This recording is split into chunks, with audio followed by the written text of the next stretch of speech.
Why is it that the control of women's bodies and women's pleasure is like this huge topic? Why is a woman feeling good a threat to a man?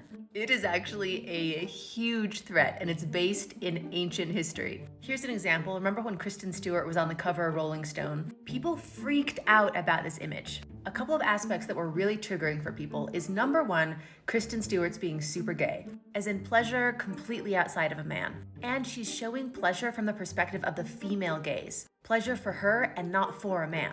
And this is a patriarchal threat to the made-up story that God is a man and a call back to goddess worship. Hello, I'm Lydia, and our organization has helped over 9,000 women since 2010 become unmanipulatable. And this is the fun story time retelling of the true history documented in the book When God Was a Woman by Merlin Stone. Yes, we are tracing the manipulation back to its roots. For the 25,000 years that the whole world thought that God was a woman and people worshiped the goddess, women's pleasure was celebrated. Women were the religious leaders and they did lots of beautiful rituals, sans clothes, and not including men. Power, leadership, decision-making, this was women's work. And there was definitely a double standard. If a man cheated on a woman, he would essentially be kicked out and shunned from society. However, there was a real encouragement for women to find the hottest dude, no matter where he was from, what the situation was. You should probably have kids with that dude. So women's infidelity was just like, yeah, you found someone better. And in the next part of the series, we're going to talk about why it all changed.